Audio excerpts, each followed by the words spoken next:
Ahora voy a dejar con ustedes a Felipe Hasler Sandoval, quien es doctor en letras en el área de lingüística de la Universidad de Buenos Aires. Hizo su tesis específicamente sobre las estructuras de subordinación en mapudungún, profesor del Departamento de Lingüística de la Universidad de Chile, y se centra, sus principales líneas de investigación son la descripción de la gramática del mapudungún desde una perspectiva funcional, las relaciones de contacto entre mapudungún y español, y también desarrolla investigaciones areales en lingüística andina, o sea, de las lenguas de los Andes, desde una perspectiva tipológica, ¿no? Lo que incluye el trabajo descriptivo con lenguas dormidas del sur de los Andes, las lenguas huarpes y el kunza. Felipe, por favor. Agradezco mucho la invitación, me siento muy honrado de estar acá. Los expositores anteriores fueron todos profesores míos, grandes maestros míos, entonces siento un profundo agradecimiento por la oportunidad de comentar lo que les voy a comentar. Bueno, dicho esto, de todas formas, todos los errores e imprecisiones son absoluta responsabilidad mía, no tiene nada que ver el excelente trabajo formativo de mis profesores. Y en ese contexto, yo quisiera hablar sobre el aporte que hace Rodolfo Lenz al contacto lingüístico, que es justamente uno de sus temas como más polémicos. Entonces me entretuve bastante preparando la charla, justamente porque, bueno, el objetivo es un objetivo que es más bien una invitación, ¿no? La presente ponencia se propone resaltar el programa científico de investigación de Rodolfo Lenz, en tanto resulta un aporte fundamental para los estudios de contacto lingüístico en Chile. Sí, en ese sentido es una invitación porque justamente como se ha venido comentando hasta ahora, la hipótesis sustatista fue rebatida, fue discutida, y es uno de los aspectos como que más tinta ha hecho correr en la lingüística hispánica. Y en ese sentido la invitación es a poder valorar y evaluar el proyecto científico general de Rodolfo Lenz, en donde el contacto lingüístico tiene un lugar fundamental, ¿sí? Como dicho de otra manera, como un poco la inspiración de esta ponencia tiene mucho que ver con lo que decía otro extranjero muy eminente que vino también a revolucionar con su idea a nuestro país, que fue, bueno, Marcelo Bielsa, que decía que en el fondo uno puede discordar y puede efectivamente valorar ideas discordantes con las de uno, porque lo que tiene que hacer uno al final es ponderar los proyectos involucrados y sobre todo ponderar la hondura del proyecto científico involucrado. En el caso de Bielsa, el proyecto futbolístico, en este caso un proyecto científico, y en ese sentido la invitación de la ponencia es eso, ¿no? Como poder evaluar la hondura del proyecto científico de Lenz, muy humildemente de mi parte, ¿no? Entonces, ¿cuáles son los aportes que uno podría representar del doctor Lenz para el contacto lingüístico? Bueno, primero, como se ha destacado aquí largamente, es su empirismo, ¿sí? Que lo lleva a describir variedades no prestigiosas del español y la lengua mapuche, lo que incluso en algunos momentos hasta le llegó a tener problemas como con la justicia. Así que eso es bien interesante, que él tuvo un empirismo a toda prueba, que no era el clima dominante de su época, ¿no? Lo mismo con el descriptivismo, que lo pone en entredicho con el clima prescriptivista de la época, ¿sí? Y el reconocimiento de que para entender el contacto lingüístico había que contar con descripciones precisas de las variedades concretas en contacto, ¿sí?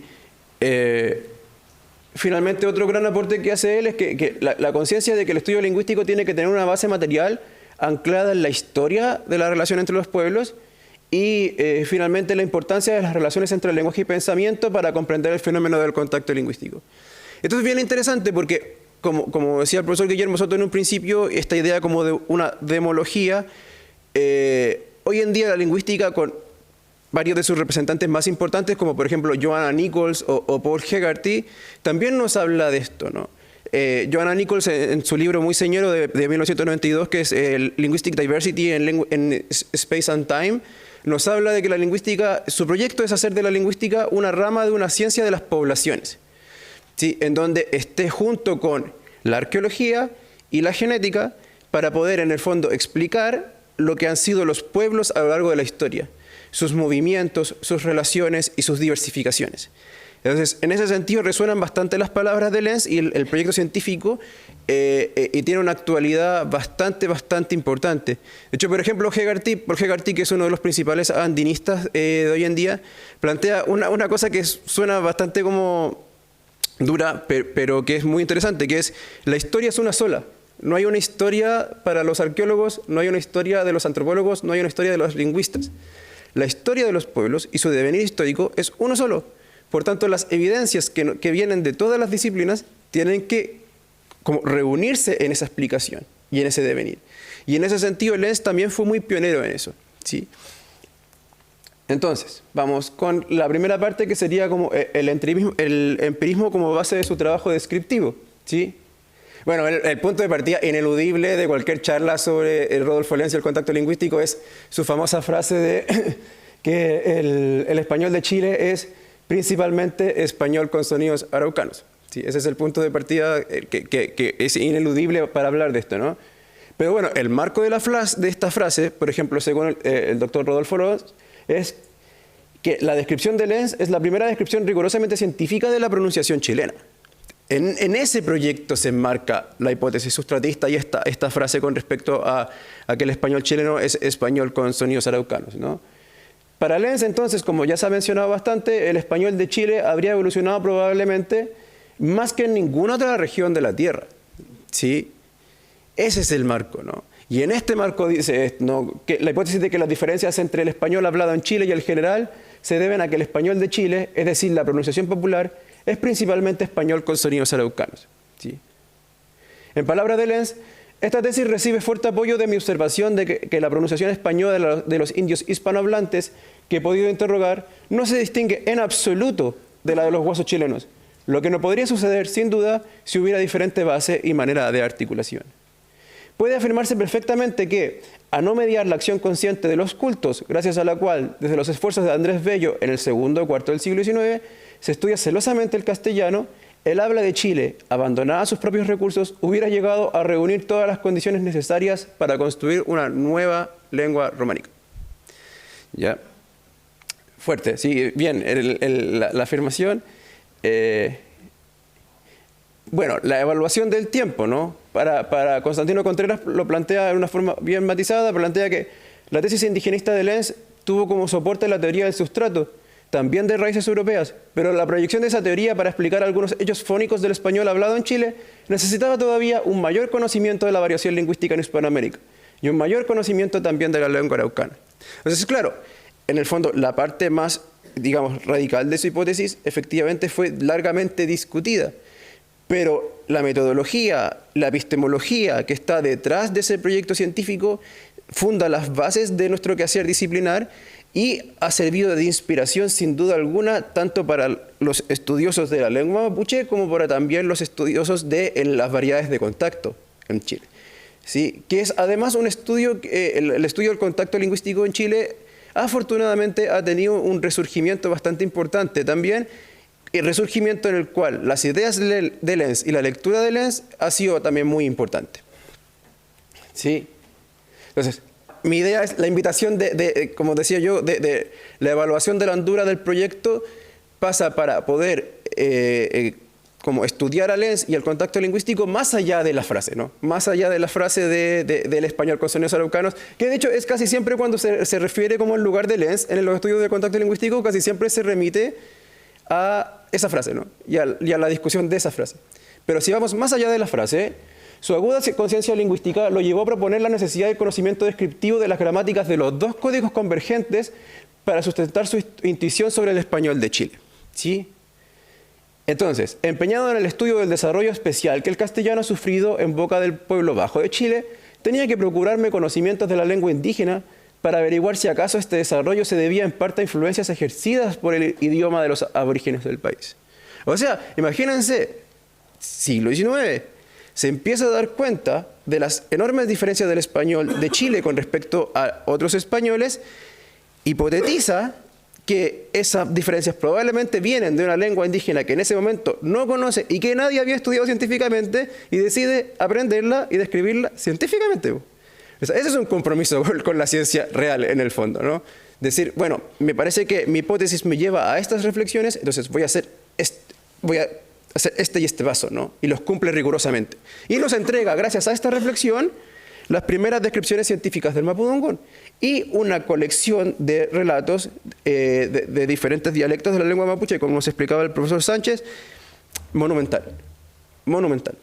¿Sí? Entonces, otra frase de Lenz. Pues, si en último término, Chile debe lo que es a su pueblo bajo, a esa raza de sangre mezclada española y araucana, no parecerá ya un asunto de poca importancia el indagar las especialidades del lenguaje del guaso chileno. ¿Sí?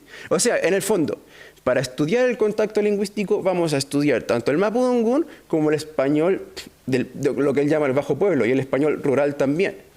¿Sí?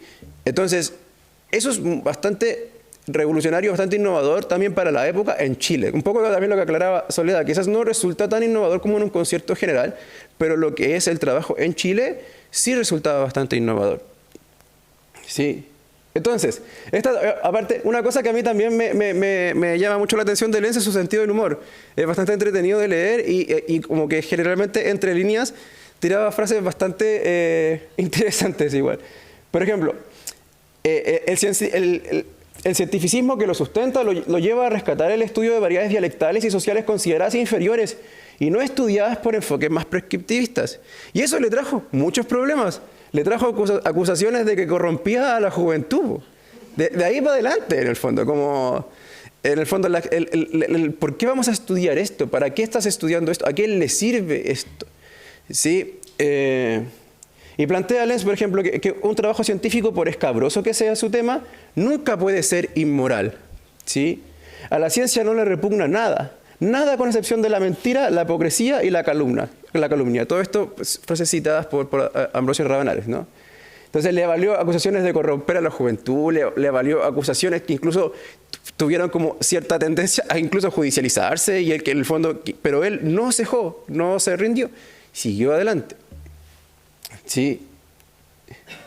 Entonces, Lenz tenía que justificarse mucho, pues el ambiente intelectual de Chile, saturado de intereses gramaticales más bien prescriptivos, no era favorable al estudio de las hablas rurales y plebeyas, como nos plantea Rabanales. ¿Sí? Y plantea de nuevo Lenz, ¿no? Los profesores chilenos de gramática castellana y retórica se rieran del gringo leso que trataba como cosa de interés científico los vicios del lenguaje de la gente inculta. ¿Sí? Y esto es bien interesante porque en el fondo la labor que muchas veces tiene la escuela y la prescripción hace que el estudio, de hecho, por ejemplo, dialectológico se dificulte. En mi caso, por ejemplo, yo soy del sur, mi familia es del sur, cuando me ha tocado como recopilar relatos también o entrevistar, incluso a mi padrino, mis familiares más directos, siempre está ese discurso también de ¿por qué quiere saber esto usted? ¿Qué le importa esto a usted? ¿Por qué quiere como recopilar esto que nosotros sabemos? ¿Cuál es la Y en el fondo es un discurso que uno puede transversalizar a lo largo de la historia de Chile, de la devaluación del saber popular, del saber del pueblo, que Lenz, a final del siglo XIX, principio del XX, ya tenía claro y ya lo trabajaba con criterios científicos y con una rigurosidad y una meticulosidad que también ha sido bastante destacada acá. ¿Sí? Entonces, algunas precisiones metodológicas interesantes. Vuelvo de nuevo a la fase de que el español de Chile es el español con sonidos araucanos. ¿Sí? Una de las principales críticas a la hipótesis sustratista de Lenz es que hace extensiva a buena parte del español de Chile los cambios inducidos por contacto. ¿Sí? Ahora bien, en otros pasajes de su obra, sobre todo lo que destacaba la profesora Soledad Chávez, la parte lexicográfica, hace precisiones bastante interesantes y bastante actuales con respecto al estudio de estas situaciones, ¿no? En otros pasajes de su obra, el autor realiza precisiones que son muy relevantes metodológicamente, donde plantea explícitamente que los cambios por contacto pueden tener diferentes alcances, ¿sí? De acuerdo con la realidad material en la que dicho contacto tiene lugar. ¿Sí? Entonces eso es una precisión que no es menor. Por ejemplo, antes de dar los guarismos de las voces indias, esto es referido al diccionario etimológico, tengo que recordarles que muchísimas de las palabras solo se usan en algunas provincias o entre cierta clase de gente, como los pescadores de Chiloé, los mineros de Copiapó, los labradores del Maule. No habrá ningún chileno vivo que conozca siquiera la mitad de todas las palabras que tengo apuntadas. Pero créanme que no he inventado ninguna palabra. Si bien yo o mis colaboradores somos mortales expuestos al error. Ahí también se adelantó a los comités de ética Rodolfo Lenz. Entonces, decía, pero ¿qué es lo interesante? ¿No? Que en el fondo esto está detrás de la forma en que hoy en día todos diseñamos nuestras investigaciones de contacto. Cuando uno diseña una investigación de contacto hoy en día, tenemos muchas bendiciones epistemológicas también, como que, por ejemplo, que la lingüística cognitiva, la lingüística funcional nos permitió salir de la descripción de sistemas para ir a la descripción del uso, y de la descripción del uso poder relevar cuestiones como la frecuencia y el rol de la frecuencia en la construcción representacional, que nos permite también relevar otras formas de contacto lingüístico mediada, por ejemplo, en estas distinciones de frecuencias de construcciones. Pero en el fondo el diseño de una investigación de contacto siempre va a contemplar esto. ¿Cuáles son los grupos que van a estar involucrados en, digamos, tu estudio? ¿Cuáles son los niveles educacionales? ¿Cuál es su nivel de bilingüismo? ¿Cuál es su relación con la escuela? ¿Cuál es su relación con el mundo laboral? ¿Sí? Todos estos factores que aquí, por ejemplo, se revelan como que son influyentes en la distribución del contacto, son hoy en día estructurantes en cualquier trabajo de contacto en cuanto a su metodología más básica, como más estructurante. Entonces, me parece que, claro, la frase es, la famosa frase tiene esta crítica bastante acertada, pero también él en su obra daba precisiones metodológicas muy ancladas en las bases materiales del contacto lingüístico que resuenan con mucha actualidad. ¿Sí? Entonces, como dice, por ejemplo, Constantino Contreras, Lenz es el sabio que integra el saber teórico y libresco con el saber vivificante que surge de la observación directa de la realidad. Ya, y eso es un aporte muy importante, ser esa puerta, ¿sí? Ser esa dicotomía que a veces se levanta entre los lingüistas como del lingüista de escritorio versus el lingüista de campo. Lenz tenía ambas dimensiones, ¿sí? Y eso es muy relevante. ¿Sí? Bueno, entonces, otra cosa que se ha destacado bastante, entonces la verdad que yo la parte como más de Lenz la voy a ir pasando un poco más rápido para ir pudiendo hacer como el diálogo con la actualidad de este pensamiento. La idea de la relación entre lenguaje y pensamiento resulta de una actualidad muy interesante. Es desde acá donde de hecho uno puede pensar que la idea de la interinfluencia de las lenguas se puede proyectar desde Lenz hacia el futuro, ¿sí? Señala Lenz, por ejemplo, su estudio no puede tener más elevado propósito, el estudio de la gramática, que el de hacer ver al alumno cómo se refleja la lógica general del pensamiento humano en un lenguaje determinado, ¿sí? Y en este marco Lenz entiende el estudio de la gramática como algo eminentemente comparativo, lo que resuena con mucha actualidad en la mayoría de las teorías lingüísticas actuales, tanto funcionalistas como formalistas, ¿sí? O sea, esto de nuevo, ¿cómo se estructura hoy en día una investigación de contacto? Hoy en día en una investigación de contacto, por ejemplo, la idea de distancia tipológica entre las lenguas es fundamental. Lo primero que uno hace cuando va a estudiar un dominio de contacto, por ejemplo, el aspecto, digamos, o la evidencialidad, la marcación de la fuente de información. Lo primero que se hace, en el fondo, es relevar la distancia tipológica entre las lenguas. En el sentido de, esta categoría que voy a investigar, ¿se presenta en ambas lenguas? ¿Sí o no? Si la respuesta es sí, ¿se presenta de la misma manera? ¿Sí o no? Si la respuesta es sí, bueno, muy probablemente el contacto se va a dar de cierta manera. Ahora, luego empiezas a determinar las diferencias. Si una categoría está presente en una lengua y en la otra no, muy probablemente va a haber un cierto nivel de contacto, de acuerdo también a su base material. Y así se va determinando. Pero en el fondo, la idea de que la relación entre las lenguas va a venir mediada por la distancia tipológica que tienen entre ellas es una idea que también reviste mucha actualidad. Y es bastante fundante en los estudios de contacto actuales. ¿Para qué decir la idea de, en el fondo, que la lengua tiene cierto tipo de influencia en las representaciones conceptuales movilizadas al comunicarse? Que es, por ejemplo, la idea de Dan Slovin, que es un neo-worfiano. Los estudios cognitivos del contacto se basan mucho en ideas, por ejemplo, como las de Slovin, que es un neo-worfiano que, como bien decía el profesor Sánchez, tiene una como genealogía vinculante hacia Boas y así, ¿no? Pero ¿qué es lo que realmente quiero decir en este punto? Tiene que ver con desde el pensamiento de Slovin, las lenguas nos entrenan para poner atención a determinados aspectos de la realidad a la hora de comunicarlos. Más que la idea del lenguaje y pensamiento en abstracto como sistemas vinculados, es la lengua en uso, cuando nos comunicamos, nos entrena a poner mayor atención a ciertos aspectos de la realidad al construir las representaciones para comunicar, ¿sí? Y eso es una idea que es muy fundante para el contacto lingüístico actual también, porque en el fondo es, cuando hablo una lengua que me entrenó de una manera diferente, voy a recurrir con bastante automatismo al entrenamiento que recibí de mi primera lengua para manejarme en esa segunda lengua. Entonces, son ideas que en el fondo, esa idea comparatista de Lenz, ¿no? esa idea comparatista de Lenz tiene mucha actualidad, tanto en conceptos como las nociones de distancia tipológica, como las nociones de las relaciones entre lenguaje y pensamiento en enfoques más neoworfianos como los de Slovin. ¿Sí? Entonces, como señala Lenz, la gramática de una lengua enseña cómo piensa el pueblo, es decir, expone en forma sistemática y general hasta qué grado corresponden o no las leyes de su idioma a las categorías lógicas y a los fenómenos psicológicos que se observan en el pensamiento humano en general. ¿Sí? ¿Sí? Entonces, Lenz entiende por gramática general el saber alcanzado acerca de la estructura general de las lenguas. Entonces, así como en esta obra se proyecta inevitablemente el enfoque comparatista, muy característico de la ciencia del siglo XIX, y particularmente de la lingüística, también se proyecta el psicologismo étnico y asociacionista de Wundt, que también ha sido largamente relevado en esta jornada. ¿Sí? Desde este prisma, entonces, el estudio de las lenguas se alza como el mejor medio para conocer la psicología de los pueblos. ¿Sí?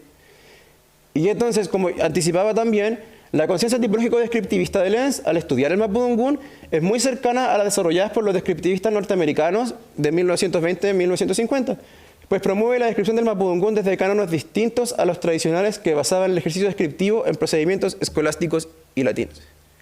¿Sí? Entonces, es un descriptivismo, un empirismo, una conciencia comparatista bastante desarrollada, que en el fondo lo llevó a tratar de describir el Mapudungun en sus propios términos y el español también en sus propios términos. Y ahí es donde empieza como un poco a tejerse, es un proyecto bastante consistente, bastante coherente, con una coherencia interna bastante relevante, ¿no? ¿Sí? Entonces, bueno, eso lo voy a saltar un poquito. Como señala el profesor Gilberto Sánchez, el proyecto fundamental de Lenz era comprobar la influencia de la lengua mapuche en el castellano hablado por el bajo pueblo chileno. Y este proyecto, entonces, hay que entenderlo en el marco de una caracterización social y psicológica del pueblo chileno. Para el autor, este se habría ido conformando en una situación de contacto no solo lingüístico, sino vital entre españoles y mapuches. ¿Sí? Entonces, una cosa muy interesante también es la preocupación por Lenz en la base material del contacto. Por ejemplo, Lenz se reunía con Barros Arana, para preguntarle cómo había sido la migración, o sea, cómo había estado constituida, como numéricamente, demográficamente, la migración de españoles hacia acá. Cómo se había poblado numéricamente, demográficamente, Chile.